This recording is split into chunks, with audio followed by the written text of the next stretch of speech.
স্বামী বাসর ঘরে ঢুকছে, তুমি সালাম না করে চাই রইছ, এটা কেমন কথা? হ্যাঁ, হ্যাঁ। ভুলে গেছে প্রথম বাসর ঘর তো।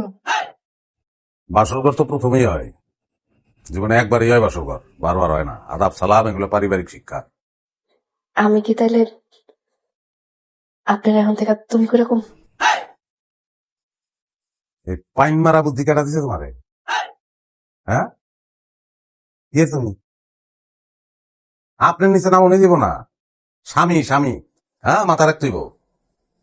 ভক্তি শ্রদ্ধা, সব সময় ভক্তি শ্রদ্ধা, ভক্তি শ্রদ্ধার মধ্য দিয়ে সবকিছু, ঠিক আছে? হ্যাঁ, জি। আপনি কইতেব, তুমি বললে পৃথিবীতে কোনো শব্দ নাই। ওকে, ওকে। লাইট বন্ধ করি তাহলে। জি। হ্যাঁ।